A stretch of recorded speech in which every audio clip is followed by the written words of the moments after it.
नमस्कार दोस्तों, आपका एक बार फिर से हमारे चैनल पर तहे दिल से स्वागत है। आज हम श्री हरि विष्णु जी की कथा बोलेंगे। जय श्री बृहस्पति देव। किसी गांव में एक साहूकार रहता था, जिसके घर में अन्न, वस्त्र और धन किसी की कोई कमी नहीं थी, परंतु उसकी स्त्री किसी को कुछ भी दान नहीं देती थी। कभी कोई भी भिखारी आता तो उसको खाली ही भेज देती थी। सारे दिन काम काज में लगी रहती थी। एक समय एक साधु महात्मा बृहस्पतिवार के दिन उसके द्वार पर आए और भिक्षा की याचना की। स्त्री उस समय घर के आंगन को लीप रही थी। इस कारण साधु महाराज से कहने लगी कि महाराज, इस समय तो मैं घर लीप रही हूँ, आपको कुछ नहीं दे सकती। आप और किसी दिन आना, मैं आपको भिक्षा जरूर दूंगी। कुछ दिन के पश्चात वही साधु महात्मा आए, उसी तरह भिक्षा मांगी। साहूकारनी उस समय लड़के को खिला रही थी। कहने लगी, महाराज, मैं क्या करूं?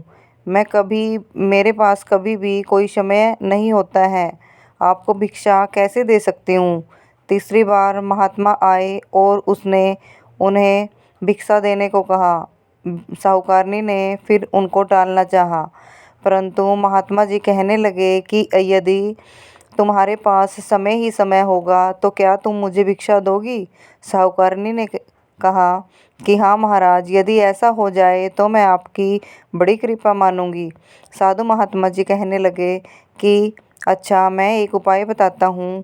तुम बृहस्पतिवार के दिन चढ़े उठना और सारे घर में झाड़ू लगाकर कूड़ा एक कोने में जमा करके रख देना। घर में चौका इत्यादि मन लगाकर करना। फिर स्नान आदि करके घर वालों को कहना कि आज बृहस्पतिवार के दिन हजामत अवश्य करवाएं। रसोई बनाकर चूल्हे के पीछे रखना, सामने कभी भी मत रखना। सायंकाल को अंधेरा होने के बाद दीपक जलाओ तथा बृहस्पतिवार को पीले वस्त्र मत धारण करना, न पीले रंग की चीज़ों का भोजन करना। यदि ऐसा करोगी तो तुम घर का कोई काम नहीं करोगी और ना ही तुम्हें घर का कोई काम करना पड़ेगा। साहूकारनी ने ऐसा ही किया। बृहस्पतिवार को दिन चढ़े उठी, झाड़ू लगाकर कूड़े को एक कोने में जमा करके रख दिया और पुरुषों को बोला कि आज हम हजामत बनवाएं। भोजन बनाकर चूल्हे के पीछे रखा। वह सब बृहस्पतिवार को ऐसा ही करने लगी। अब कुछ काल बाद उसके घर में खाने को दाना न रहा। थोड़े दिन में महात्मा फिर आए और भिक्षा मांगी, परंतु जेठानी ने कहा, महाराज, मेरे घर में तो खाने के लिए अन्न भी नहीं है, मैं आपको भिक्षा कैसे दे सकती हूँ। तब महात्मा ने कहा कि जब तुम्हारे पास घर में सब कुछ था तब भी तुमने कुछ नहीं दिया, और अब पूरा तुम्हारे पास समय ही समय है, अब भी तुम भिक्षा नहीं दे रही हो और ना ही देना चाहती हो। तब जेठानी ने हाथ जोड़कर कहा कि महाराज, अब कोई ऐसा उपाय बताओ कि मेरे घर में पहले जैसे ठाट बाट बन जाए।